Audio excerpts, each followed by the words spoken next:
Hello, everybody. Welcome back. Hello, or welcome if you're new.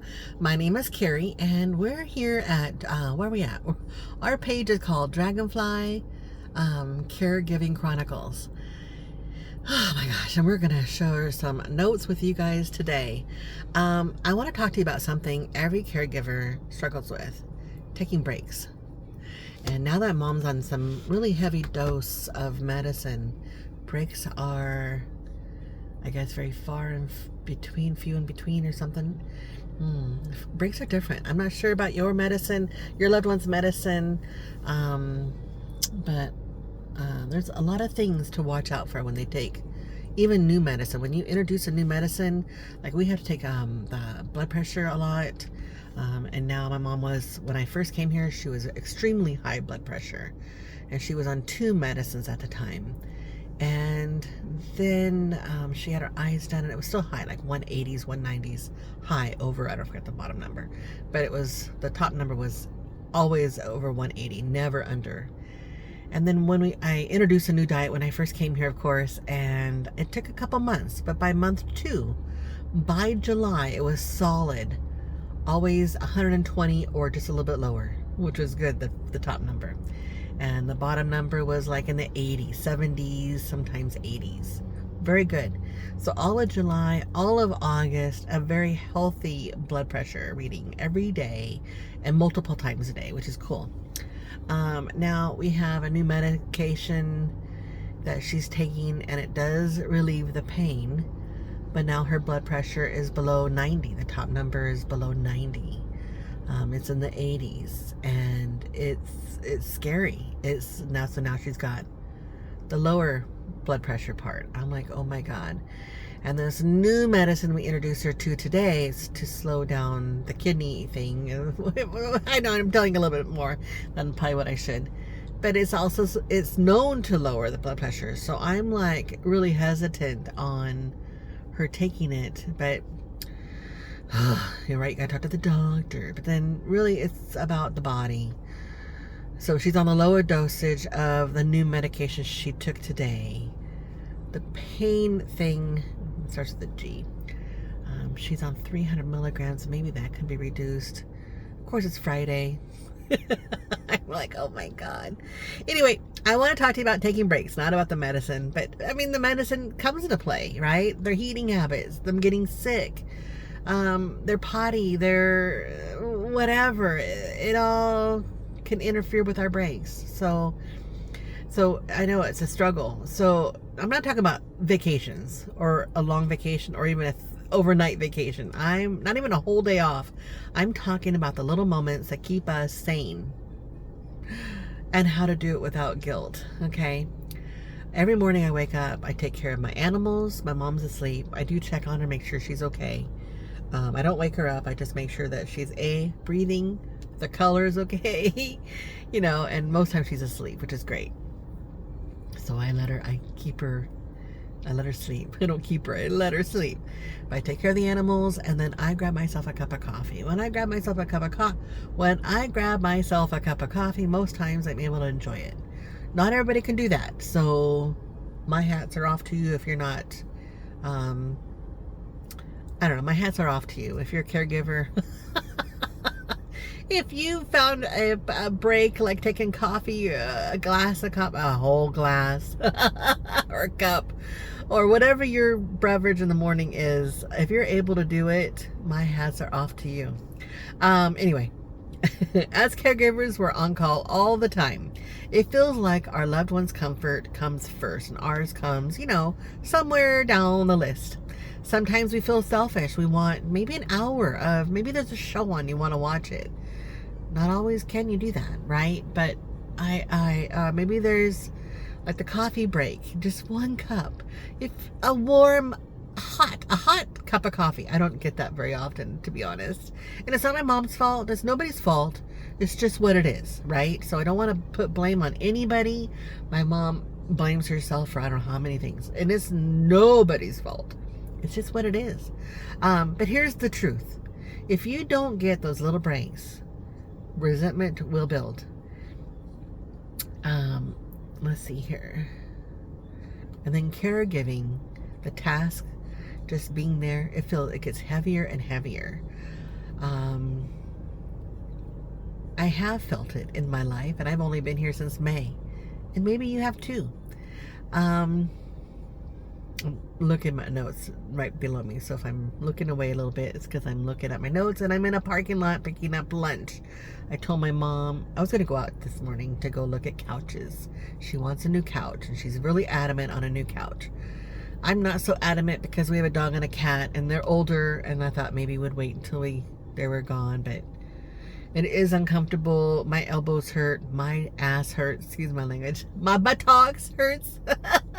My hip hurts. It's not comfortable to lay on. It's not comfortable to sit on, but I sit on it. It's a lot comfortable to sit on it for me because I'm so used to put my legs out than it is on the recliner, because I don't always want to put the legs out in front. Sometimes I want to put them on the side.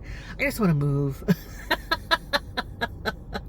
I'll go on the floor. I can still get on the floor. Getting up, though, could be a challenge. No, I can still get up on the floor. Anyway, off of the floor, I should say. But she wanted me to go look at couches, and I will go look at couches, but not when we're implementing a new medicine today. It got dropped off to us, too. We were told this new medicine would be dropped off at the doctor's office, and we would have to come pick it up. Well, lo and behold, around 9 o'clock, that medicine was dropped off to our house. I'm like, what? It was very nice. So thank you, doctor's office. I appreciate it. I'm trying to think here. Oh, that was a story. I don't want to share that story. I already did that story. Oh no, I just closed up my nose. Let's see here. What we're talking about here. We're talking about breaks, right? That's about meals. We don't want to talk about meals. I mean, we can. I had it all in line, but I'm in the car, of course. Okay, here we go. Oh, no. One before this. I want the one before this one. Is it this way? Okay, here, there. We're okay. We're good. We're good. And that was the smallest thing. A story.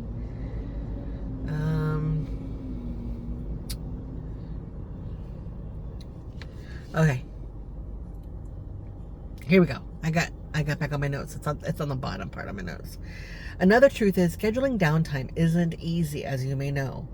You might think you're going to get 10 minutes, maybe with a book, music, maybe even a shower. Oh, can you get it in the tub? I can't get in the tub.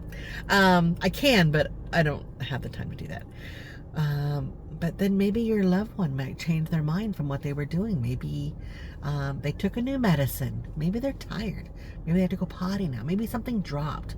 Maybe something happened and they can't get to it, and they're sort of like in freeze frame mode. All while you're trying to get that 10 minutes in. Whether it be a potty time, right? Or maybe you're in the shower. Remember that one story I shared? I was in the shower and my mom was stuck in the same position I left her in. The lift chair. It's not funny. So suddenly your break turns into maybe an hour and a half of caregiving, and that's real life. So if you're caregiving and you're feeling stretched, here are some ideas. Sorry, here are some ideas that you can try today. I would cancel this video and restart, but I like to be real, so I hope that's okay with you guys.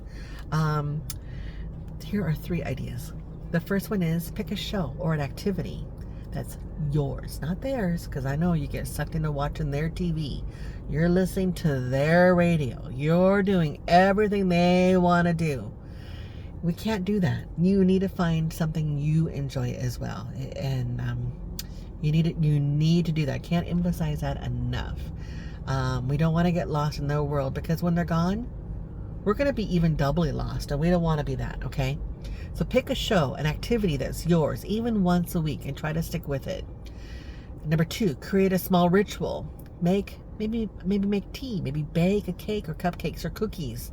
Stepping outside for 10 minutes. If you have a dog, take him for a walk. I know it's about his time or her time, but it's also your time to get some fresh air, be one with the nature, maybe talk to the neighbors if they're outside. You don't have to, though, if you don't want. And call it your time. Number 3, protect it with quiet action, not an argument. You don't always have to explain. Sometimes you just need to, I don't know, grab that remote, keep it in your hand, don't give it up. Right? That's funny. Caregiving is a marathon, not a sprint. Remember that. And the only way to keep going is to give yourself those tiny breaks along the way. So this week, I want you to find just one moment that's yours and hold on to it without guilt. Can you do that? You'll be surprised how much lighter you'll feel. You will feel it, I promise. All right, I think that's all I have to say. Oh, can you believe it? I took up 10 minutes of your time. I'm so sorry. Yeah, again, thank you so much for joining me today. If this encouraged you, please hit that like button. It's that thumbs up button. Subscribe to the page. It doesn't cost you anything. It just lets you know when I go live again or when I post. Share with another caregiver or your family member or a friend if you want, who might need this reminder. And remember, you're not alone. I'm here. Really, I am. I may not always be here posting. I'm going to try to post or do something once a week. I know the last month has been a little crazy with the new doctor, the new meds, but I hope you forgive me. Have a little empathy for me, just a little bit. I'm here for you. Remember to breathe. That is very important. And until next time, I'll see you again soon. Bye, everybody.